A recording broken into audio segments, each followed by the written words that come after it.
من الشیطان اللعین الرجیم بسم اللہ الرحمن الرحیم الحمد للہ الواصل الحمد بالنعم والنعم بالشکر نحمده وعلائه كما نحمده وعلائه الصلاة والسلام على أشرف الأنبياء والمرسلين خاتم النبيين سيدنا وشفيع ذنوبنا وطبيب نفوسنا وحبيب قلوبنا مولانا أبي القاسم محمد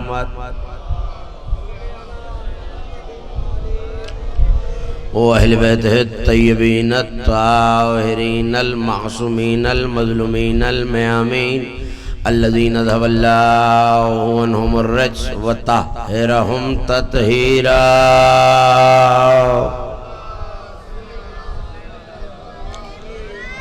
ولعنة الله على أعدائهم ومنكر فضائلهم ومناقبهم الأجمعين من يوم العداوتهم وظلمهم إلى يوم الدين أما بعد فقد قال الله سبحانه وتعالى في محكم كتابه المجيد وفرقانه الحميد وهو أصدق القائلين وقوله الحق إنا سمعنا قرآنا عجبا صلوات وعجب الله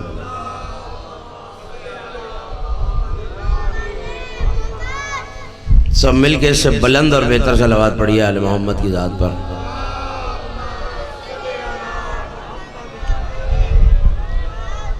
دوسری اور اہم گزارش یہ ہے کہ یہ جو درمیان کے فاصلے ہیں علی والوں کے درمیان بالکل فاصلے اچھے نہیں لگتے تھوڑا سا ان فاصلوں کو کم کرتے ہوئے جو جوان ہے وہ تو زحمت فرمائیں قریب آ جائیے تاکہ مجلس کی روحانیت میں ایک اضافہ ہو جائے ایک اور صلوات اہل بیت کی ذات پہ شایان شان بلند آواز سے پڑھ دیجیے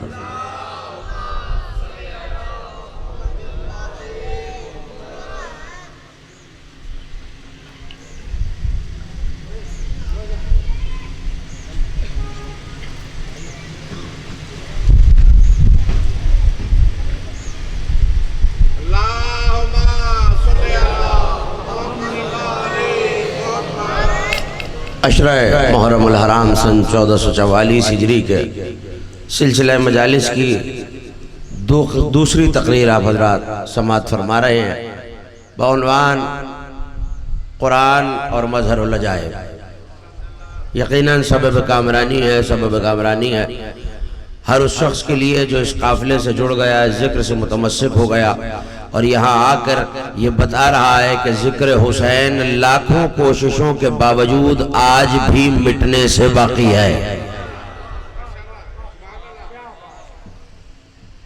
تمہید کلام محفوظ کر چکے اور مجھے بہت تیزی سے اپنی منزلوں کی طرف جانا ہے ذکر اس کا ہے جو عجائبات کا مظہر ہے اور سورہ مبارکہ جن کی جس آیت کو کل آپ کے سامنے تلاوت کرنے کا شرف حاصل کیا یہ کلام مجید کا 72واں سورہ ہے اور اس کی بالکل پہلی آیت کہ جہاں پروردگار نے اپنے حبیب کو یہ حکم دیا کہ قل اوحی الیہ دیکھو حبیب کہہ دو بتا دو اس امت کو کہ مجھ پہ وحی کر کے یہ بتایا گیا ہے کہ جنات میں سے ایک شخص نے میرے پڑھے ہوئے قرآن کو کان لگا کر سنا ہے نہیں گھبرا کے سننا ہے آپ ایسے سنیے جیسے ذکر مظہر العجائب سننے کا حق ہے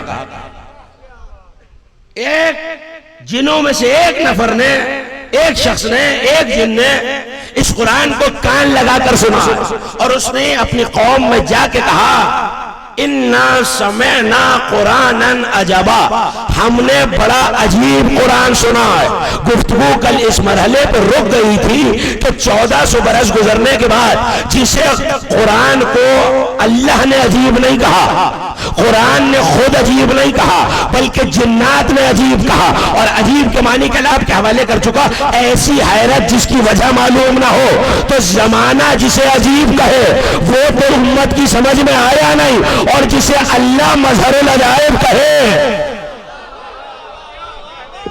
میں تو اس علی کا تذکرہ کر رہا ہوں جسے اللہ نے مظہر العجائب کہا ہے، اور یہ کہہ کے کہ ناد علی مظہر العجائب۔ دیکھیے وہ کلام جو جبرائیل کے ذریعے آئے، توجہ کیجئے گا، میں بڑی اہم بات تک آپ کو لے آیا ہوں۔ وہ کلام جو جبرائیل کے ذریعے آئے مصطفیٰ تک، اور مصطفیٰ اسے پڑھ کے سنا دے، وہ قرآن ہے۔ ایسا ہے یا نہیں؟ حضرت جبرائیل لاتے ہیں، لیکن ضروری نہیں ہے کہ سارا قرآن جبرائیل ہی کے ذریعے آیا ہو۔ اچھا نہیں، بعض چہرے مجھے پریشان ہو کے دیکھ رہے ہیں میرے نوجوان دوست کہ بھائی سارا قرآن تو حضرت جبرائیل کے لیے آیا ہے، تو میں ایک موقع یاد دلاتا ہوں تاکہ میرے نوجوانوں تک بات واضح ہو جائے۔ پڑھوں آیت، اجازت ہے؟ آیت میں پڑھوں گا، یاد آپ دلائیں گے کہ یہ کون سا موقع ہے۔ ثم دنا فتدلّا فکان قاب قوسین او ادنا۔ نبی آگے بڑھا، اتنا آگے بڑھا، قریب ہوا اور قریب ہوا اور قریب ہوا، اور 2 کمانوں یا اس سے کم کا فاصلہ رہ گیا۔ یاد آیا؟ کوئی موقع یاد آیا؟ کون سا موقع ہے؟ نہیں، مجھے آپ کی آواز نہیں آ رہی۔ کون سا موقع ہے؟ جو پیچھے تک تشریف فرمائے سب متفق ہے معراج ہے۔ اگر سب متفق ہے کہ معراج ہے تو معراج کا موقع یاد دلاؤں۔ کوئی ایسا مقام آیا جہاں جبرائیل رک گئے، آگے بڑھ کے پیغمبر اکرم نے فرمایا جبرائیل میرے ساتھ کیوں نہیں آتے؟ کہ سرکار اس سے ایک پور آگے بھی گیا، معراج آتی ہے آپ کو بولیں گے تو بات بنے گی، اس سے پور آگے بھی گیا تو جل جاؤں گا۔ آگے بڑھے، حجاب اکبر کے قریب قرآن کے دفعہ اوہا الی عبدہ ما اوہا، ہم نے حجاب اکبر کے پاس اپنے حبیب پر وحی کی جو بھی کی، بس پوچھنا یہ ہے جبرائیل تو پیچھے رکھا ہوا ہے، یہ وحی کیسے ہو رہی ہے؟ بھائی جبرائیل تو پیچھے رکے ہوئے ہیں نا، تب یہ وحی کیسے ہو رہی ہے؟ اس کا مطلب ہے کہ اللہ کا حبیب میرا رسول وحی کے لیے فرشتے کا محتاج نہیں ہے، یہ اللہ کی قدرت کا انتظام ہے کہ جبرائیل آیت لاتے ہیں، مصطفیٰ کو سناتے ہیں، مصطفیٰ امت کو سناتے ہیں، لیکن جبرائیل کی ضرورت نہیں ہے۔ اگر اللہ وحی بھیجنا چاہے تو 2 قسم کا کلام ہے، ایک ہے وحی جو قرآن، ایک ہے حدیث قدسی۔ حدیث قدسی وہ حدیث ہے، وہ قول الہی ہے جو اللہ نے براہ راست مصطفیٰ سے کیا۔ میں بڑی ذمہ داری سے ممبر سے کہہ رہا ہوں، اللہ نے جو براہ راست کلام میرے نبی سے کیا ہے، سرور عالم سے کیا ہے، وہ حدیث قدسی ہے، اور جو جبرائیل کے ذریعے ہوا ہے۔ کچھ حدیث قدسی ایسی ہیں جو جبرائیل کے ذریعے بھی آئی ہیں، لیکن جو براہ راست کلام ہے وہ بھی حدیث قدسی ہے۔ اس کا مطلب ہے کہ اب فرق کون کرے کہ کون سا قرآن ہے؟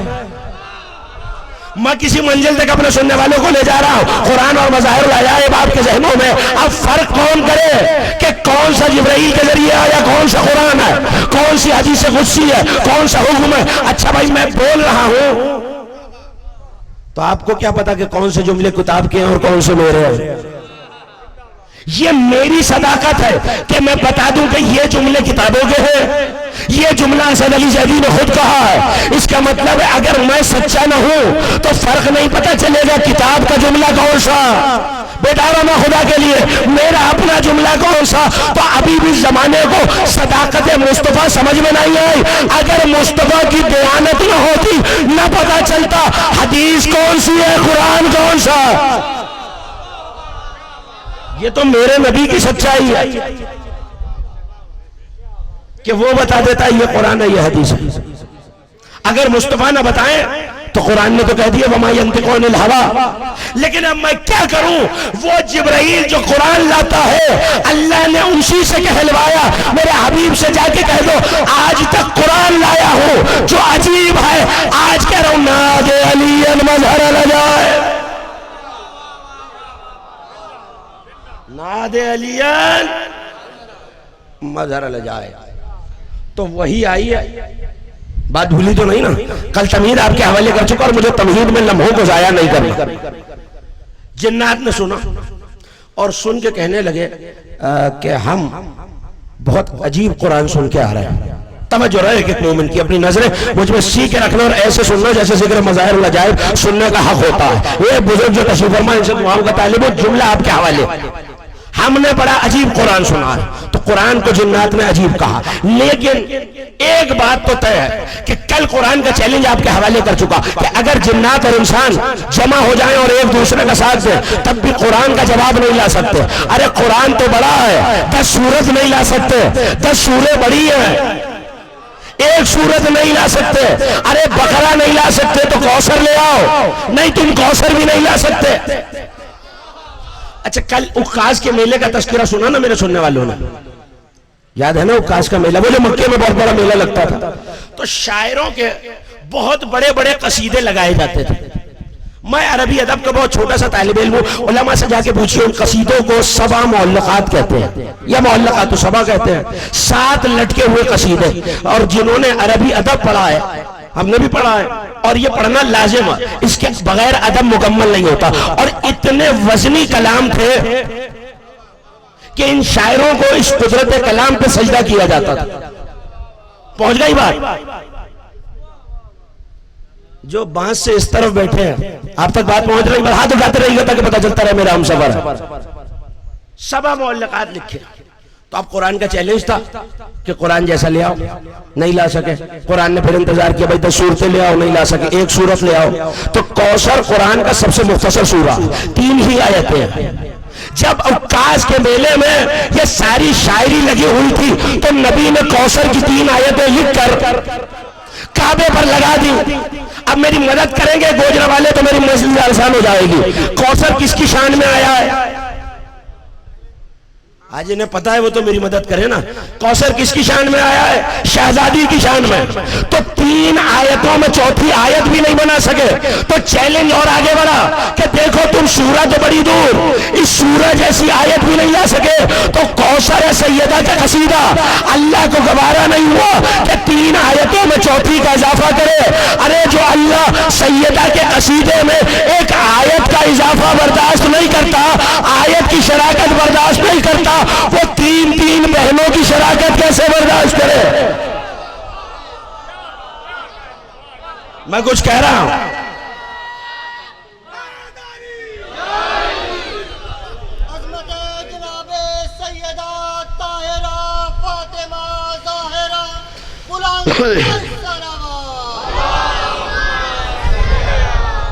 ایسے نہیں، شہزادی کے شایع نشان سب مل کے آخر تک بلند آواز سے صلوات پڑھیں. ابھی تمہید کے 2-4 جملے محفوظ کریں، میں اپنی منزل تک آ گیا. تو کوثر لگایا، اتار کے لے گئے راتوں رات قصیدہ. اس کا مطلب ہے قرآن کا جواب تو نہیں ملا. لیکن ایک بات طے ہے کہ جنات یہ کہہ رہے ہیں کہ اِنَّ سَمِعْنَا قُرْآنًا عَجَبًا فَآمَنَّا بِهِ، ہم نے یہ عجیب قرآن جو سنا ہے اسی سے بالکل متصل آیت ہے. فَآمَنَّا بِهِ، ہم اس پر ایمان لائے. اور آپ اپنے رب کے ساتھ، اپنے پروردگار کے ساتھ کسی کو شریک نہیں کریں گے. اس کا مطلب ہے کہ جن بھی قرآن پر ایمان لائے. اچھا ایک چھوٹی سی آیت پڑھتا چلوں اگر گھبرا نہ گئے ہو میرے دوست. یہ اتنے ہی بندے نہیں گھبرائے. آپ بولتے رہیں گے تو میں بولتا رہوں گا، توجہ کیجئے گا. سورہ مبارکہ انعام 6واں سورہ. علم یا معاشر الجن والانس، اے جنوں انسانوں کے گروہ. علم یاتکم رسول منکم، کیا ہم نے تم ہی میں سے تمہارے پاس رسول نہیں بھیجے؟ اللہ کہہ رہا ہے قرآن ہے. روایت ہوتی تو یہ کہہ کہ منہ موڑ لیتا کہ راوی ضعیف ہے. قرآن یہ کہہ رہا ہے اے جنوں انسانوں، اے جنوں کے گروہ، انسانوں کے گروہ. علم یاتکم رسول منکم، کیا ہم نے تم ہی میں سے، بھائی غور کریں گے تو جملے کا لطف آئے گا، تم ہی میں سے، تم میں رسول نہیں بھیجے. اس کا مطلب ہے کہ جنوں میں بھی رسول تھے. میں ممبر پہ بیٹھا جو گفتگو کرنا چاہے میرے پاس آ جائے. جنوں میں بھی رسول تھے, انسانوں میں بھی رسول تھے, اور وہ تمہیں ہماری آیتیں پڑھ پڑھ کے سناتے ہیں اور اس دن سے ڈراتے ہیں جب تم ہم سے ملاقات کرو گے. تو پلٹ کے جنات نے کہا شہدنا علی انفسنا, ہم اپنے نفسوں کے خلاف گواہی دیتے ہیں کہ تو نے تو رسول بھیجے تھے مگر ہم ایمان نہیں لائے.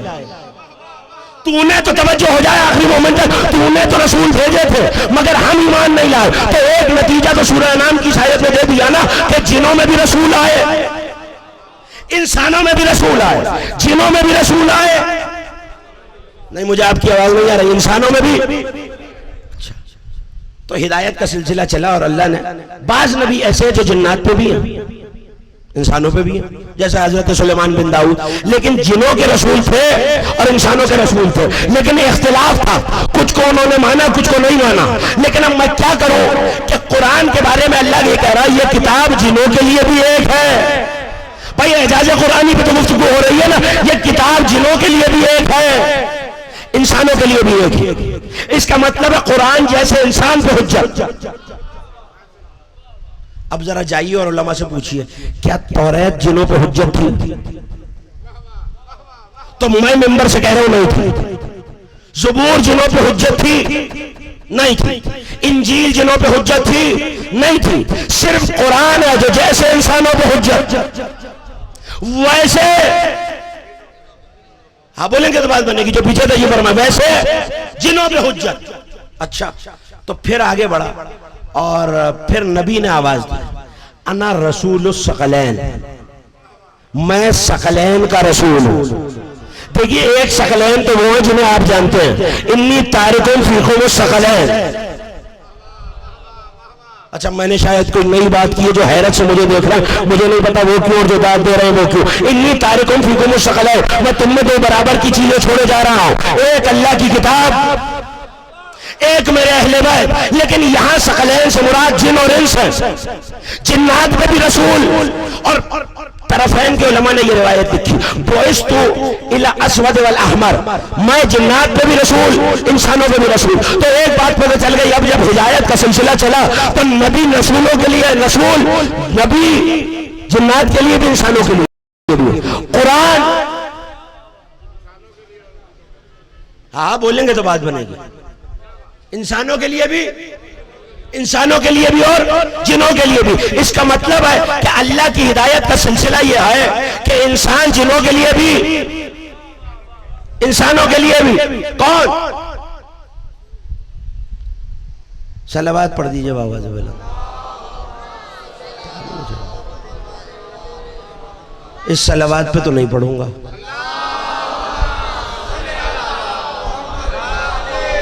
توجہ کیجئے گا, یہ تمہید پہنچ جائے تو اگلا جملہ بہت اہم کہنا ہے مجھے. نبی انسانوں پہ بھی رسول جنوں پہ بھی رسول, قرآن انسانوں کی بھی کتاب جنوں کی بھی کتاب. جیسے انسان پہ نبی حجت ویسے جنوں پہ حجت, جیسے قرآن انسانوں پہ حجت ویسے جنوں پہ حجت. بس پوچھنا یہ ہے کہ جب نبی کا قرآن اور نبی انسان پہ بھی حجت جن پہ بھی حجت, تو اب اگر یہ نبی دنیا چھوڑ کے جائے اور اس کا وسیع بنانے کا موقع آئے تو وہ بھی انسانوں کے لیے بھی جنوں کے لیے بھی. پوچھنا یہ ہے اگر وسیع اور جانشین دونوں کے لیے ہے تو انسانوں نے جمع ہو کے خلیفہ کیسے بنا لیا؟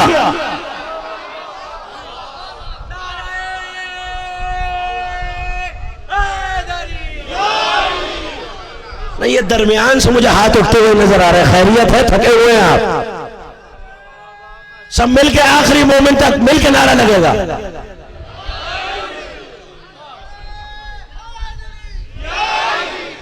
اب کوئی ایسا ہو, توجہ, اب کوئی ایسا ہو جسے جنات بھی ویسے ہی مانے جیسے نبی کو مانا, اب بیدار ہو جائیے خدا کے لیے. اور قرآن جسے نبی نے امت کو دیا, جنات نے قرآن کو بھی مانا, انسان نے قرآن کو بھی مانا, جنات نے نبی کو بھی مانا, انسان نے نبی کو بھی مانا. اب کوئی ایسا نبی کا جانشین ہو جسے جنات بھی ویسے ہی مانے انسان بھی ویسے ہی مانے, تو بھائی اب میں کہاں تلاش کروں؟ میں تلاش کرتا چلا تو امام شافعی رحمت اللہ علیہ کا شعر نظر آیا, اور وہ شعر آپ کے حوالے علی حبہ الجنہ قسیم النار والجنہ وسیع المصطفیٰ حقا امام الانس والجنہ. بھائی شعر میرے مسلک کے نہیں ہے. امام شافعی کا تعلق تو میرے مسلک سے نہیں ہے نا. عالم اسلام کا بہت بڑا نام، پورا ایک فرقہ، پورا ایک مسلک امام شافعی کو فالو کرتا ہے. تو اب ان کے شعر گوجرا کے اس بیدار مجمع کی نظر کر رہا ہوں، اگر جی چاہ رہا ہے تو توجہ کیجئے گا. علی حبہ الجنہ. مثال دوں تاکہ بات نوجوانوں تک واضح ہو جائے. اچھا بھئی عزاداروں کو عزاداری ہی کی مثال دی جا سکتی ہے. یہ جب تابوت اٹھتا ہے نا تو مجھے نہیں پتا یہاں رواج ہے یا نہیں، ہمارے ہاں تو ہے. تابوت پہ ایک تلوار اور ڈھال لگائی جاتی ہے. ڈھال سمجھتے ہیں؟ وہ جو ایک گول سی چیز ہوتی ہے اور مجاہد اسے جنگوں میں رکھا کرتے تھے تاکہ تلوار کی ضرب بدن پہ نہ پڑے، ڈھال پہ پڑے.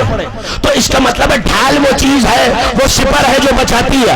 امام شافعی آخری مومن تک بیدار ہو جائے، وہ کہہ رہے ہیں علی حبہ الجنہ، علی کی محبت وہ ڈھال ہے جو جہنم کی آگ سے بچاتی ہے. ہاں وہ جو ہاتھ ذکر میں بلند ہوتا ہے کسی کا محتاج نہیں ہوتا. علی حبہ الجنہ. بھئی کیا وجہ ہے یہ علی کی محبت ہی کیوں بچا رہی ہے؟ تو اے امام شافعی، یہ عزادار، یہ مومنین آپ سے ہاتھ جوڑ کے پوچھنا چاہتے ہیں، یہ تو بتا دیجئے کہ علی ہی کی محبت کیوں ڈھال ہے؟ تو اگلے مصرع نے جواب دیا قسیم النار والجنہ. بھئی کیسے محبت ڈھال نہ ہو آگ سے؟ جنت اور جہنم کا بانٹنے والا جو علی ہے. میں نے گفتگو کا آغاز کر دیا. علی حبہ الجنہ قسیم النار والجنہ. دو مصرع پہنچ گئے، دو مصرع اور ہیں اگر تھک نہ رہے ہو تو. بھائی لکھنے والے امام شافعی ہے، میرے مسلک کا کوئی عالم نہیں ہے. علی حبہ الجنہ، علی وہ حقیقت ہے جس کی محبت جہنم اور میرے درمیان ڈھال ہے. قسیم النار والجنہ وسیع المصطفیٰ حقا. یہ مصطفیٰ کا حقیقی وزیر ہے خدا کی قسم. نہیں آپ نے داد دی، ہاتھ اٹھائے، پیچھے والے مسکرا رہے ہیں، داد دے رہے ہیں، لیکن ذرا روش فکر پہ میرے ساتھ چلیے اور ایک فیصلہ کیجئے. آئے امام شافعی سے تو پوچھیں کہ اے امام شافعی آپ کو یہ قسم کھانے کی ضرورت کیا پڑی کہ وسیع المصطفیٰ حقا، خدا کی قسم یہ مصطفیٰ کا حقیقی وسیع ہے. دیکھیے میں اگر یہ کہوں کہ خدا کی قسم میں جو کہہ رہا ہوں وہ سچ ہے تو قسم وہاں کھانی پڑتی ہے جہاں مجھے شک ہو کہ کوئی انکار کر رہا ہے. تو امام شافعی کی آواز آئی، میں قسم کھا کے کہتا ہوں علی مصطفیٰ کا حقیقی وزیر ہے. کیوں؟ اگر لوگ انکار نہ کرتے تو میں بھی قسم نہ کھاتا. اچھا بھائی ایک مرتبہ مقدمہ دہرا لیجئے. جیسے قرآن ہم پہ حجت ویسے جنوں پہ حجت، جیسے نبی ہم پہ حجت ویسے جنوں پہ حجت. جنوں پہ رسول بھی آئے مگر میرا نبی جن و انس کے لیے نبی، میرا قرآن جن و انس کے لیے. تو اب جو نبی کا جانشین آئے گا اسے جنات بھی ویسے مانے، انسان بھی ویسے مانے. تو امام شافعی نے پڑھ کے آواز دی علی حبہ الجنہ قسیم النار والجنہ وسیع المصطفیٰ حقا. کیوں؟ امام الانس والجنہ وہی تو ہے نبی کا حقیقی وسیع جو انسانوں کا بھی امام ہے، جنوں کا بھی امام ہے، جو انسانوں کا بھی امام ہے. مجھے عجائب تک واپس آنا ہے، لیکن اب میں کیا کروں کہ کل آپ مجھ سے سن چکے اور مجھے بات کو واضح بھی کرنا ہے کہ آسمانوں پہ جایا کرتے تھے جنات اور آسمان کی خبریں چرا چرا کے لایا کرتے تھے. مگر ایک وقت ایسا آیا جب ان کے آسمانوں پر جانے پر پابندی لگ گئی. علامہ ہاشم بہرانی انہوں نے اپنی کتاب مدینۃ المعاجز میں لکھا کہ ایک دن پیغمبر اکرم شمع رسالت کے پروانوں کے ساتھ مدینے کے باہر ایک ٹیلے پہ بیٹھے ہوئے. اب یہ منظر سننے سے تعلق نہیں رکھتا، تصور کرنے سے تعلق رکھتا ہے، بشرط ہے کہ دل کی آنکھیں کھلی ہوئی ہوں. ہاں بچو علی والے اور جن کی دل کی آنکھیں کھلی ہوئی ہیں وہ ایک ایک مومن میرے ساتھ ہو جائے. نبی ٹیلے پہ بیٹھے، ایسے میں صاحب ساتھ ریت کا ایک طوفان آیا اور ایک آگ کا بگولا نمودار ہوا، آگ کا ایک بڑا سا گول دائرہ نمودار ہوا، اڑتے اڑتے اڑتے اڑتے مٹی اڑاتا ہوا وہاں آ کر رک گیا جہاں نبی بیٹھے. توجہ، وہاں کر رک گیا جہاں نبی بیٹھے اور اچانک اس آگ کے گولے میں سے آواز آئی السلام علیکہ یا رسول اللہ، السلام علیکہ یا رسول اللہ۔ آواز آئی اے رسول اللہ ہم آپ سے امان چاہتے ہیں اور آپ کی امت کو اپنے خطرے سے امان دیتے ہیں، ہماری قوم سرکش ہو گئی ہے اور دیکھیے آپ ہماری قوموں کے درمیان فیصلے کے لیے کسی مرد کو بھیج دیجئے۔ میں پتہ نہیں کیا کہہ رہا ہوں، کسے رات کی تھکن میں تھکایا ہوا ہے، کسے دھوپ اور حبس میں پریشان کیا ہوا ہے، میں نے تو جملہ کہہ دیا ہے یا رسول اللہ آپ کسی مرد کو بھیجئے۔ یا رسول اللہ لشکر میں تو سارے مرد ہیں، یہ کس مرد کی بات کر رہے ہیں؟ کہ تم نے خیبر نہیں سنی لَأُوتِيَنَّ رَایَةً غَدًا رَجُلًا، کل میں علم اسے دوں گا جو مرد ہوگا۔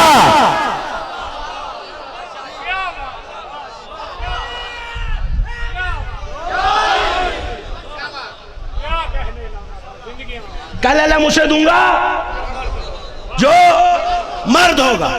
اچھا تو آگے کہنے لگے کسی مرد کو بھیج دیں، میں وعدہ کرتا ہوں کل کے دن طلوع ہونے کے بعد نماز فجر کے بعد اسے بخیر و عافیت اپنی حفاظت میں واپس پہنچا دوں گا۔ بس اسے کرنا یہ ہے کہ جا کے ہمارے جنوں میں تبلیغ کرے۔ توجہ، ابھی مجھے یہ جملہ کہنا نہیں تھا مگر آپ کی توجہات کو حاصل کرنے کے لیے کیا بیٹھا ہوں، توجہ کیجئے گا۔ آگے کہنے لگا کوئی مرد آئے اور ہماری قوموں میں فیصلہ کرائے۔ نبی نے آواز دے کے کہا بھائی تم ہو کون؟ تم ہو کون جو مجھ سے مددگار مانگ رہے ہو؟ پلٹ کے کہنے لگا میرا نام مطرحہ بن شرموخ ہے۔ نام یاد رہے گا؟ مطرحہ بن، چلیے آپ بھی خاموش ہو جائیے میں بھی خاموش ہو جاتا ہوں۔ مطرحہ بن، بھائی جن نبی کے پاس آیا ہے آپ کیوں گھبرا گئے ہیں؟ مطرحہ بن شرموخ، میرا تعلق اس جنات کی جماعت سے ہے جس نے آپ سے قرآن سنا تھا۔ پتہ نہیں موضوع کس کے ذہن میں ہے کس کے ذہن میں نہیں ہے، جس نے آپ سے قرآن سنا تھا اور آپ کی آمد اور آپ کی بعثت سے پہلے ہم آسمان پہ جا کے آسمانوں کے راز لے آیا کرتے تھے، مگر جب سے آپ کی بعثت ہوئی ہے ہمارا رستہ بند ہو گیا۔ لیکن دیکھیے کہ آپ نے نبوت کا اعلان کیا تو ہم اور میرے جیسے اور آپ پر ایمان لے آئے، مگر ہماری قوم کی ایک بڑی کثیر تعداد ہے جو اس بات کا انکار کرتی ہے یہ قرآن سچا قرآن ہے، آپ سچے نبی۔ اچھا بھئی کیا چاہتے ہو؟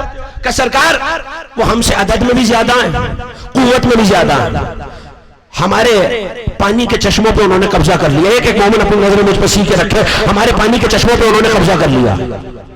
اچھا اور کہ ہمارے جانوروں کی مویشیوں کی چراگاہ پہ بھی انہوں نے قبضہ کر لیا، وہ ہمارے مویشیوں کو چرنے نہیں دیتے، تنگ کرتے ہیں، اور سرکار وہ آپ پر ایمان بھی نہیں لاتے۔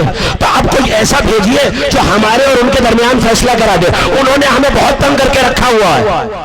نبی نے کہا اچھا پہلے تو اپنی صورت میں تو آ، ہمیں نظر تو آ۔ تو حضرت سلمان رضی اللہ تعالیٰ عنہ روایت کرتے ہیں، سلمان محمدی کہتے ہیں میں نے دیکھا اس کے سارے جسم پہ بال ہی بال ہیں، پورے جسم پہ آنکھ ہی آنکھ ہے، دانت درندوں جیسے ہیں، رنگ سیاہ کالا، ایسے میں اصحاب مصطفیٰ دیکھ کے ڈر گئے کہ یہ تو جن ہے۔ توجہ، اصحاب مصطفیٰ ڈر گئے یہ تو جن ہے۔ کہ کیا چاہتے ہو؟ کہ سرکار کسی کو بھیجیے، میں خدا کی قسم کھا کے اور آپ کی عزت کی قسم کھا کے کہتا ہوں میں اسے واپس کر کے جاؤں گا۔ اگر میں زندہ رہا اور میرے دشمنوں مجھے قتل نہیں کیا تو بشرط زندگی میں کل تک آپ کے اس بھیجے ہوئے مرد کو واپس کر دوں گا۔ اب جانتے نبی بھی تھے مرد کون ہے؟ پتہ نہیں کیا سن رہے ہیں آج گوجرا والے، جانتے نبی بھی تھے کہ مرد کون ہے، لیکن ظاہر اعلان بھی تو کرنا تھا نا، دنیا کو بھی تو بتانا تھا نا۔ تو عالم اسلام کی ایک بہت مشہور شخصیت کی طرف دیکھ کے کہنے لگے جاؤ اپنے ایمان بھائی کے ساتھ جاؤ، اس مومن بھائی ہے نا تمہارا اسلام لایا ہے تو اپنے اس مسلم مومن بھائی کے ساتھ جاؤ اور ان کی قوم میں فیصلہ کرا دو۔ پیر کانپنے لگے، دل حلق میں آ گیا، مجھے نہیں پتا کون بیدار ہے اور کون نہیں، میں تو جملہ آپ کے حوالے کر رہا ہوں۔ دل حلق میں آ گیا، زبان سوکھ گئی، پلٹ کے کہنے لگے سرکار یہ رہتے کہاں ہیں؟ توجہ، میں آہستہ سے پڑھا ہوں، آپ نے آہستہ سے سننا نہیں ہے۔ سرکار یہ رہتے کہاں ہیں؟ نبی مسکرا کے کہنے لگے زمین کے نیچے۔ کہ سرکار میں زمین کے نیچے کیسے جاؤں، اور اگر چلا بھی گیا مجھے تو ان کی زبان ہی نہیں آتی، میں فیصلہ کیا کراؤں گا؟ بھائی اب خدا کے لیے تھک کے نہیں سننا، بیدار ہیں تو میں واقعہ پڑھوں ورنہ میں کل پڑھ دوں گا، ابھی تو خاصے دن باقی ہیں۔ نہیں، میرا ایمان تو نعرے ہی پہ آتا ہے۔ توجہ کیجئے گا، ایک مومن بیدار ہے تو میں جملہ آپ کے حوالے کر رہا ہوں کہ سرکار میں تو زبان ہی نہیں جانتا۔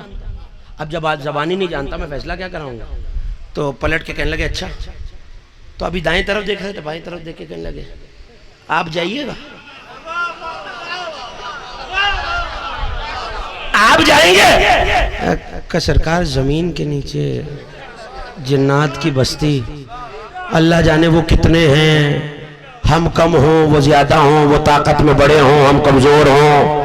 نبی نے دائیں بائیں دیکھ کے آواز دی تم تو نہیں جاتے، آئے نا علی ابن ابی طالب۔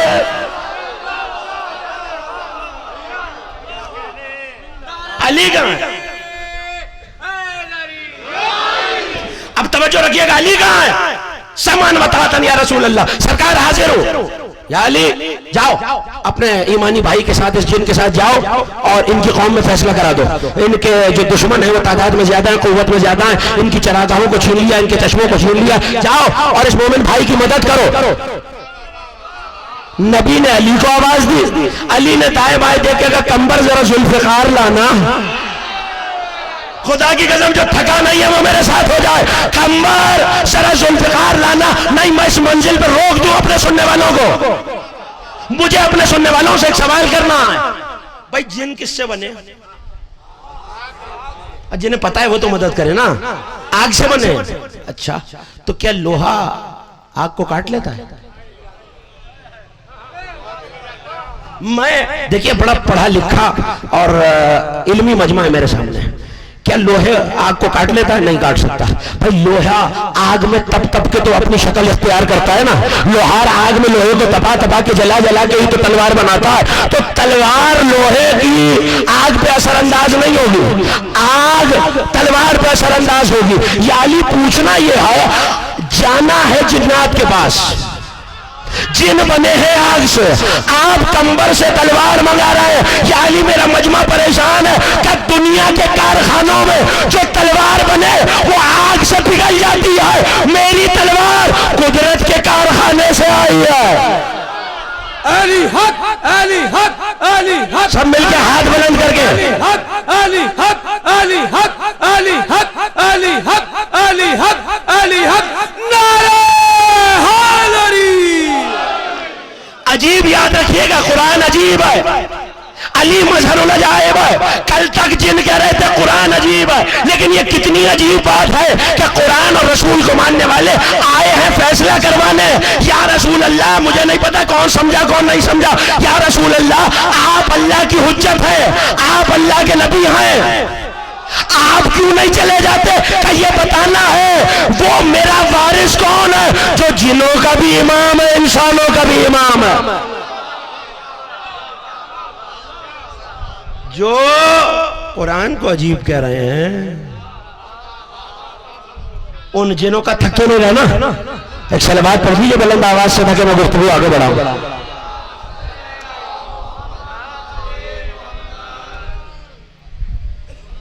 کہ علی جائیے، علی نے ذوالفقار منگائی، کمر کے پٹکے میں باندھی، لو خیبر شکن چلے۔ توجہ، اب ذرا سی بھی توجہ دائیں بائیں ہو گئی تو قافلے سے بچھڑ جاؤ گے، اور میں نہیں چاہتا کہ یہ بزرگ کوئی چھوٹا سا بچہ بھی اس قافلے سے بچھڑ گیا تو مجھے افسوس رہ جائے گا۔ علی چلے، آگ کا بگولا آگے آگے چلا، وہ جن آگے آگے چلا، علی ساتھ ساتھ چلے۔ ایسے میں دیکھا پیچھے سے کسی قدموں کی آواز آ رہی ہے، علی نے پلٹ کے دیکھا تو وہی 600 سال کا بوڑھا جو علی کے پیچھے پیچھے چلتا تھا، علی نے مڑ کے دیکھا، آواز دی سلمان ہم نے تجھے کب بلایا؟ دیکھیے میرا دل چاہ رہا ہے اور ایسے سنیں گے تو سناؤں گا جیسے سننے کا حق ہے، شاید یہ واقعہ اکثر سماعتوں سے پہلے نہ ٹکرایا ہو۔ توجہ کہ سلمان ہم نے تجھے بلایا، کہ سرکار کیا کروں آپ کی اطاعت اور اتباع کی عادت ہی اتنی ہے، آپ کا قدم اٹھتا ہے سلمان کا قدم چل پڑتا ہے۔ کہ سلمان اللہ تمہیں جزائے خیر دے، مگر جہاں میں جا رہا ہوں تم نہیں جا سکتے، واپس چلے جاؤ۔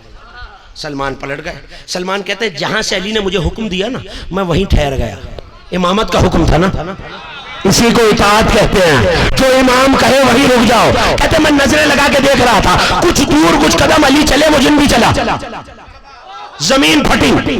جن بھی زمین میں نہیں, اب لفظ بدل کے کہوں گا, اور اگر ضائع ہو گیا تو مجھے افسوس رہ جائے گا. جن بھی زمین میں گیا, ابو تراب بھی تراب میں چھپ گیا. ہاں, جسے ہاتھ علی نے دیا ہے وہ تو بلند کر کے رکھے نا. جو ہاتھ ذکر میں بلند ہوتا ہے کسی کا محتاج نہیں ہوتا. علی غائب ہو گئے, علی نظر نہیں آ رہے. وعدہ کر کے قسمیں کھا کے گیا تھا کل صبح لے آؤں گا. نبی مسجد میں آئے, رات ڈھل گئی, فجر کا وقت آیا, نبی نے فجر کی نماز پڑھائی, واپس اسی ٹیلے پہ آ گئے. اب ظاہر ہے کہ نبی جاگ رہے ہیں تو اصحاب باوفا بھی جاگ رہے ہیں. نبی کے آنکھوں پہ, نبی کے چہرے پہ ساری امت کی نگاہ ہے. نبی کی نگاہیں اس جگہ ہے جہاں علی غائب ہوئے. امت نبی کو دیکھ رہی ہے, نبی علی کے آنے کی جگہ کو دیکھ رہے ہیں. توجہ توجہ.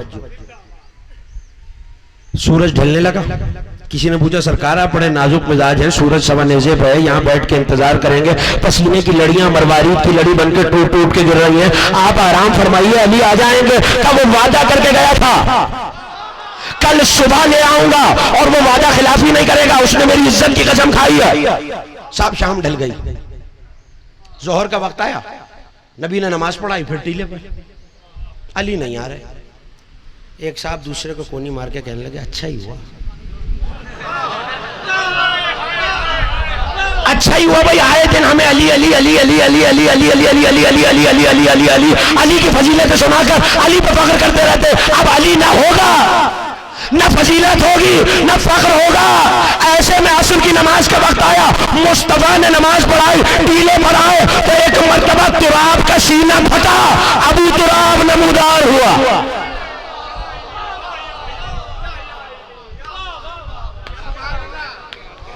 تراب کا سینہ پھٹا. کون آیا؟ جس کا ہے عقیدہ علی ابو تراب ہے. ابو تراب باہر آیا, مگر منظر یہ ہے کہ علی کی ذوالفقار بے نیام ہے, اور ذوالفقار سے خون کے قطرے ٹپک رہے ہیں. دیکھیے آج کی یہ تمہید آنے والے دنوں کی ایک جنگ کے لیے ہے جو مجھے آپ کے حوالے کرنی ہے, لیکن اگر یہ سنیں گے تو وہ سناؤں گا. توجہ کیجئے گا. علی کی تلوار سے خون کے قطرے ٹپک رہے ہیں. نبی نے پوچھا یا علی کب سے انتظار کر رہے ہیں تمہارا, اتنی دیر لگا دی میرے بھائی. کہ سرکار کیا کروں, وہ تعداد میں اتنی زیادہ تھے اور انہوں نے کفر پہ اپنے آپ کو آمادہ کیا ہوا تھا. میں نے انہیں 3 آپشن, 3 طریقے بتائے تھے. دیکھو, یا اللہ کی وحدانیت, نبی کی رسالت اور میری ولایت کا اقرار کرو.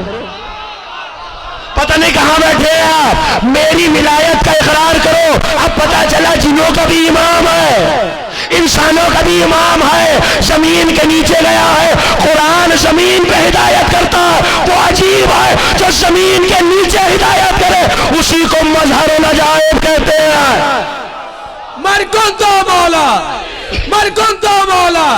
ذرا اگلے بولو, ذرا پچھلے بولو, سب مل کے بولو. من کنتو مولا, سب مل کے پکارو. من کنتو مولا. نعرہ حیدری, حیدری, حیدری. آواز کم ہے, جب تک سب نہیں بولیں گے حیدری, حیدری, حیدری, حیدری. جب تک سب نہیں بولیں گے حیدری, حیدری. بلند تر سلام.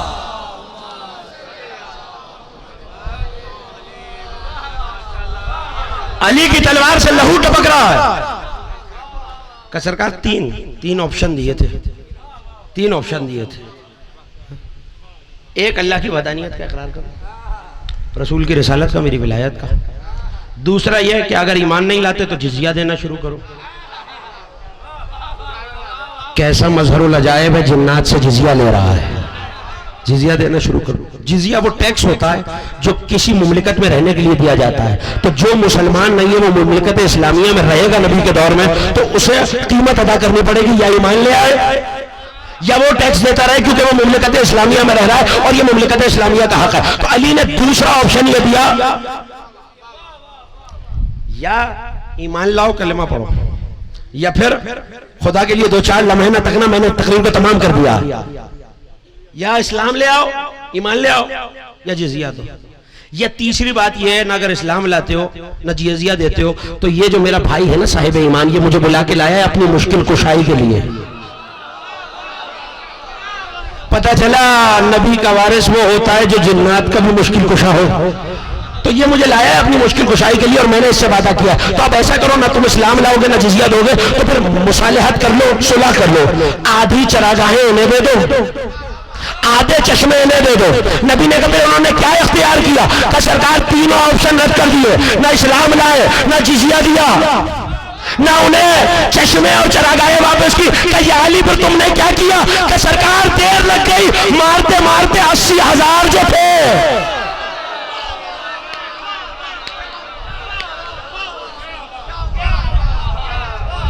نبی نے اٹھ کے علی کی پیشانی کا بوسہ دیا۔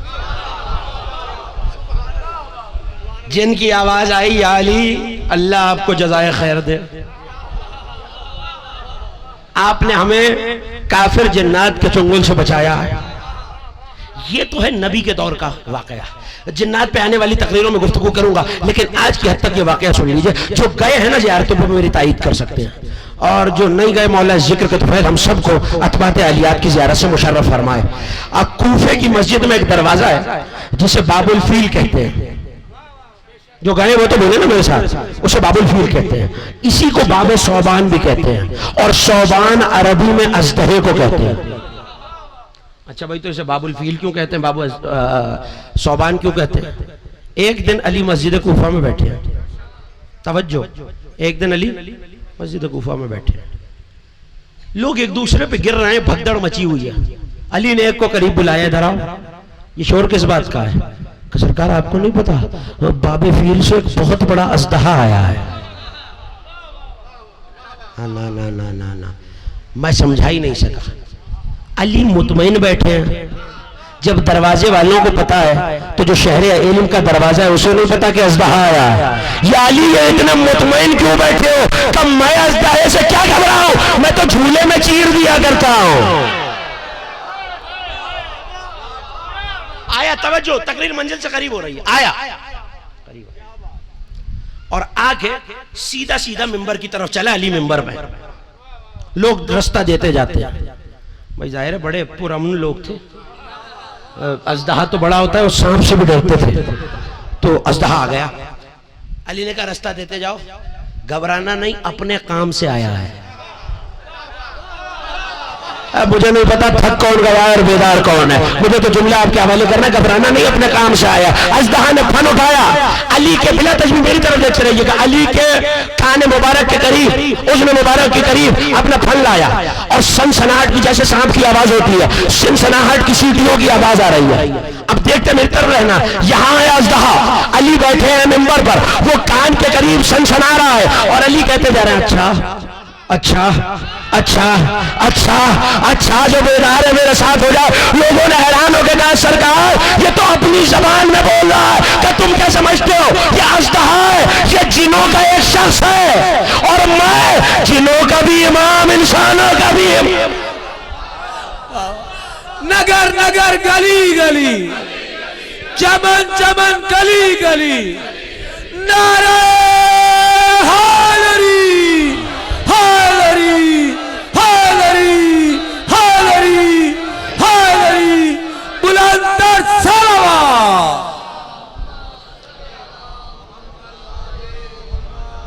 میں جنوں کا بھی امام ہوں، انسانوں کا بھی امام ہوں۔ اس کے باپ کو یہ جو اژدہا آیا ہے، پیغمبر اکرم نے جنات پر اپنا نمائندہ بنایا تھا، اور نبی کے جانے کے بعد چونکہ میں جن و انس کا امام ہوں، تقریر ختم ہو رہی ہے، تو یہ مجھ سے فیصلہ کرانے آیا ہے کہ سرکار اب اگلا لائے عمل کیا ہونا چاہیے۔ اس کا مطلب ہے کہ انسان کے لیے جن عجیب ہے۔ توجہ، موضوع آپ کے ذہنوں میں، انسان کے لیے جن بھائی بڑا ہو جاتا ہے، کئی کئی گز لمبا ہو جاتا ہے، بالکل سمٹ کے چڑیا جتنا بن جاتا ہے، چاہے تو اژدہے کی شکل میں آ جاتا ہے۔ تو پتہ یہ چلا انسان کے لیے جن عجیب ہے، توجہ، انسان کے لیے جن عجیب ہے، جنات کے لیے قرآن عجیب ہے، قرآن کے لیے علی عجیب ہے۔ قرآن کے لیے، اچھا قرآن کے لیے کیا؟ مظہر العجائب تو اس نے کہا ہے نا، جو خدا کی نگاہوں میں عجیب ہو، عجائبات کا مظہر ہو، وہ علی جو جنات کا بھی امام ہے، ہاں بھولیں گے غلط بنے گی، انسانوں کا بھی امام ہے، وہی مصطفیٰ کا حقیقی وسیع ہوگا۔ کل یہیں سے مسلسل ہو جاؤں گا، لیکن آج کی حد تک یہ جملہ سنیے۔ کل آپ نے حسین کی روانگی کے 2 جملے سنے۔ بہت سے لوگ آئے تھے جب حسین نے چلنے کا اعلان کیا، محمد حنفیہ آئے، عبداللہ بن عباس آئے، مگر ایسے میں زوجہ رسول جناب ام سلمہ بھی آئی۔ یہ وہ بی بی ہے کہ ایک مرتبہ نبی سینے میں حسین کو لٹا کر حسین کے گلے کو بوسے دے رہے ہیں۔ رونے میں نہ شرمانا آزاداروں، 2 محرم آ گئی ہے، کاروان شہادت کربلا پہنچ گیا ہے۔ آپ کا کوئی امام ایسا نہیں گزرا جو یہ کہتا نہ گیا ہو جب ہماری مصیبت پہ رویا کرو تو ایسے چیخ مار کے رویا کرو جیسے بوڑھی ماں جوان بیٹے کے لاشوں پہ روتی ہے۔ عزاداروں، وہ ماں بھی تو آئی ہوئی ہے نا جو حسین پہ ہر رضا خانے میں جا کے روتی ہے، اور صرف روتی نہیں ہے، اور رو کے رومال پھیلا کے کہتی ہے کوئی عزادار میرے بچے پہ رونے والا؟ عزاداروں، بس حسین چلنے لگے تو بی بی کو وہ وقت یاد آیا جب نبی کے سینے پر حسین لیٹے ہوئے ہیں اور حسین کو مسلسل نبی بوسے دیتے جاتے ہیں اور روتے جاتے ہیں۔ جناب ام سلمہ نے پوچھا یا رسول اللہ، آپ حسین کو دیکھ کے روتے کیوں جاتے ہیں؟ نبی نے بتایا اے ام سلمہ، دیکھو یہ حسین کربلا میں 3 دن کا پیاسا مارا جائے گا، اس کا ایک اکبر ہوگا جس کے کلیجے میں برچھی کا پھل لگے گا، اس کا ایک عباس ہوگا جس کے شانے اور بازو قلم ہو جائیں گے، اے ام سلمہ اس کے قاسم کا بدن پامال ہو جائے گا، اے ام سلمہ اس کے 6 مہینے کے بچے کو پانی کے بدلے تیر مارا جائے گا۔ وہ ماتم کرے جس کے ہاتھ کو سے گردن نہیں بندھے ہوئے، ایک ایک جوان کا ہاتھ جو ابھی داد کے لیے اٹھ رہا تھا سینے پہ نظر آئے۔ عزاداروں، پرسے دینے کے دن آ گئے، نہ پڑتا 2 جملے اگر 2 محرم نہ ہوتے۔ عزاداروں، ایک مرتبہ جناب ام سلمہ نے پوچھا اچھا آقا یہ بتائیے یہ کون سی سرزمین ہوگی جہاں حسین کو قتل کیا جائے گا؟ رسول نے 2 انگلیوں کو اٹھایا تو ام سلمہ ذرا 2 انگلیوں کے درمیان دیکھنا۔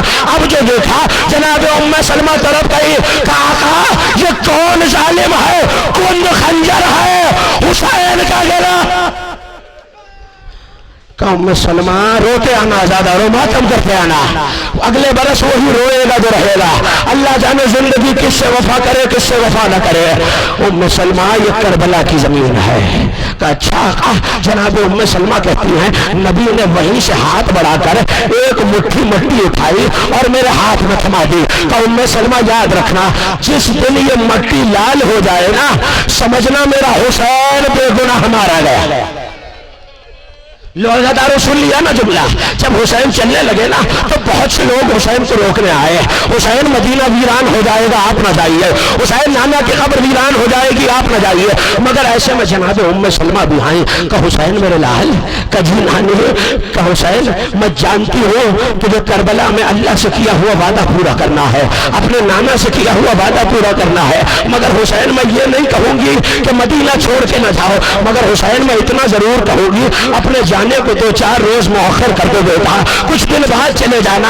کہ نانی وجہ کیا ہے؟ کہ حسین جب تمہارے نانا دنیا سے گئے تو جنوں کی بیویاں ہمارے گھر کے آہر نوحہ کرتی تھی، جب تمہارے بابا دنیا سے گئے تو جنوں کی بیویوں نے نوحہ کیا، حسین جب تمہاری اماں دنیا سے گئی تو جنوں کی عورتوں نے نوحہ کیا، حسین جب سے تو نے جانے کا اعلان کیا ہے مجھے بنی ہاشم کے محلے سے جنوں کے بیویوں کے رونے کی آوازیں آ رہی ہیں۔ عزاداروں، رونے میں نہ شرمایا کرو، بلند آواز سے گریا کرنا۔ آپ کے چھٹے امام سجدے میں سر رکھ کے کہتے ہیں والے والے ان چیخوں پر رحمت نازل فرما۔ اجرکم اللہ. اللہ عزادارو حسین چلے. پڑھوں گا کچھ روانگی کے کچھ اور منظر، مگر آج دو جملے سن لینا. نانا کی قبر پر آئے تھے. راوی کہتا ہے حسین ایسے تیز قدموں سے چل رہے تھے جیسے کوئی تینوں دنیا کا بادشاہ کسی جد کی قبر پہ جا رہا ہو. نانا کی قبر پہ خود کو آ کے گرایا اور ایک مرتبہ رو کے کہا نانا یہ آپ کی امت مجھے مدینے میں رہنے نہیں دے رہی ہے. عزادارو اتنا روئے حسین کے روتے روتے غش آ گیا. علامہ باقر ملدوبی نے ایک جملہ لکھا کہ نبی حسین کے لبوں کے بھی بوسے لیتے تھے، حسین کے سینے کے بھی بوسے لیتے تھے، حسین کے گلے کے بھی بوسے لیتے تھے. ارے یہ تو سمجھ میں آ گیا کہ لب پیاس سے خشک ہوں گے اس لیے. ارے یہ بھی سمجھ میں آ گیا کہ گلے پہ چھری چلے گی اس لیے. مگر جب حسین کو غش آیا تو ایک مرتبہ کیا دیکھا؟ نبی قبر سے باہر آ گئے، حسین کے سینے کے بوسے لیے. علماء نے لکھا شاید نبی جانتے تھے یہ سینہ گھوڑوں کی ٹاپوں سے بامال ہو جائے. لو حسین نبی کی قبر سے ودا کر کے اٹھے. عزادارو ایک مرتبہ بھیا حسن کی قبر پر آئے ہیں، مگر جب رات کا آخری پہر آیا نا عزادارو تو مقتل یہ کہتا ہے حسین بقیہ کی طرف چلے. مگر فرق یہ تھا وہ حسین جو ابھی تک دبے قدموں سے سینہ پھیلا کے کسی بادشاہ کی طرح چلتا تھا، اب حسین ماں کی قبر پہ جا رہے ہیں. حسین قدموں پہ چل نہ سکے، اپنے آپ کو زمین پہ گرایا اور گھٹنوں کوہنیوں کے بل جیسے کوئی چھوٹا بچہ ماں کے پاس آتا ہے، حسین ماں کی قبر کی طرف گئے اور آواز دیتے جاتے تھے اماں تیرا پیاسا حسین آ گیا. اجرکم اللہ کرنا ماتم جس کے ہاتھ آزاد ہے. چلنے لگے حسین. عزادارو قافلہ مدینہ سے چلا ہے. 8 ذوالحج کو مکے آیا. مکے سے حسین کوفہ جانا چاہتے تھے، مگر یہاں مسلم کا پیغام پہنچا اور شہادت کی خبر آئی. یہاں کل پڑھوں گا حضرت مسلم کے مصاحب، مگر آج یہ جملہ سن لو کہ مسلم کی شہادت کا پیغام آیا تو ایک مرتبہ حسین نے ایک جگہ قافلے کو ٹھہرایا. دور سے گرد اڑنے لگی. آواز دی عباس ذرا دیکھو تو یہ سامنے گرد کیسی ہے. عباس بن علی آگے بڑھے، آکے جواب دیا آقا سامنے سے کوئی لشکر آ رہا ہے. سنو گے عزادارو جب حسین چلے تھے نا تو عباس کو ایک حکم دیا تھا عباس ذرا سارے مشکیزوں کو پانی سے بھر لو. عباس نے آواز دی آقا اب گھر میں کوئی مشکیزہ نہیں بچا جسے عباس نے بھرا نہ ہو. شاید حسین جانتے تھے لشکر کو پانی پلانا پڑے گا. عزادارو ہور کا لشکر آیا. ایک مرتبہ ہور حسین کے گھوڑے کے سامنے آیا. حسین نے نظر کی جانوروں کی زبانیں پیاس سے باہر آ گئی ہیں. ہور کا لشکر پیاس سے کانپ رہا ہے. ایک مرتبہ آواز دی ہور پیاسا ہے؟ ہاں فرزند رسول پیاسا ہو. آواز دی عباس ہور کے لشکر کو پانی پلایا جائے. عباس نے مشکوں کے منہ کھول دیے. ہور کا لشکر سیراب ہونے لگا. عباس نے ہور کے رہوار کو بھی پانی پلایا، ہور کے لشکر کے رہواروں کو بھی پانی پلایا. اتنا پانی پلایا کہ پورے لشکر نے سیر ہو کے پانی پیا. میں ہاتھوں کو جوڑ کے کہوں گا اے غازی عباس ذرا ایک مشکیزہ پانی بچا لو. ارے کل کہیں سکینہ لطش کی آوازیں لگے. اجرکم اللہ. ہو گئی مجلس عزادارو دو جملے سن لینا. ایک مرتبہ حسین نے چاہا کہ کوفے کی طرف جائیں یا مدینے کی طرف جائیں اور آگے بڑھا. آگے بڑھ کے حسین کے زلجنہ کی لگام میں ہاتھ ڈالا. ہاتھ کا ڈالنا تھا علی کے بیٹے کو جلالا گیا. آواز دی ہور تیری ماں تیرے ماتم میں بیٹھے گی تو نے کیا کیا؟ ہور نے جلال سے حسین کو دیکھا. آواز دی فرزند رسول آپ نے تو میری ماں کا نام لے لیا مگر میں کیا کروں؟ میں غلام زادہ میں فاطمہ زہرا کا نام عزاداروں حسین کا قافلہ کربلا پہنچ رہا ہے. مقتل یہ کہتا ہے کہ 7 گھوڑے بدلے حسین نے. حسین کے رہوار نے آگے بڑھنے سے انکار کر دیا. ایک گھوڑا لایا گیا آگے نہ بڑھا، دوسرا رہوار لایا گیا آگے نہ بڑھا. 7 گھوڑے جب حسین نے بدلے نا تو کہا بعض ذرا بستی والوں کو بلا کے لاؤ. جب سارے بستی والے جمع ہو گئے تو ایک مرتبہ رو کے حسین نے پوچھا ذرا یہ بتانا اس بستی کا نام کیا ہے؟ کسی نے کہا یہ غازریہ ہے, کسی نے کہا مولا یہ نینوا ہے, کسی نے کوئی نام بتایا, مگر ان میں ایک بوڑھا شخص کھڑا ہوا تھا. حسین کو آواز دے کے کہنے لگا مولا اس زمین کو کربلا بھی کہتے ہیں. بس یہ کہنا تھا. حسین نے زین فرش کو چھوڑا, خاک اٹھا کے سون کے آواز دی عباس انا للہ و انا الیہ راجعون, خیمے لگا دیے جائیں. عباس ہم قیامت تک یہی رہیں گے. نوزاداروں خیمے لگ گئے, علی کی بیٹیاں خیموں میں بیٹھ گئی, مگر جناب زینب کا خیمے میں بیٹھنا تھا. ایک مرتبہ کنیز دوڑتی ہوئی حسین کے پاس آئی. آقا آپ کی بہن نے آپ کو یاد کیا ہے. آئے حسین کا زینب ابھی تو خیمہ لگا ہے. کہ بھائی یہ کون سی زمین ہے؟ کہ زینب یہ کربلا ہے. کہ بھیا یہ بڑی عجیب زمین ہے. جب سے میں یہاں بیٹھی ہوں نا میں نے سکینہ کو آغوش میں بٹھایا. ماتم کرنا ہے لادارو, ایک زرد رنگ کی خاک ان کے سکینہ کے بالوں میں آئی. حسین طرف گئے, زینب یہ یتیمی کی خاک ہے. اجرکم اللہ ماتم. ازاداروں ایک مرتبہ حسین نے کہا یہ یتیمی کی خاک ہے. آخری جملہ زینب نے طلب کے کہا حسین یہ تو الگ بات ہے مگر یہ کتنی عجیب زمین ہے. جب سے یہاں خیمہ لگا ہے نا مجھے پشت خیمہ سے کسی بی بی کے رونے کی آواز آتی ہے جو کہتی جاتی ہے ہائے میرا مظلوم حسین, ہائے میرا مظلوم حسین. حسین نے طلب کی آواز دی زینب کہاں پہچانا؟ میری ماں فاطمہ زہرا بقیہ سے میرے ساتھ. اللہ لعنت اللہ علی قوم الظالمین.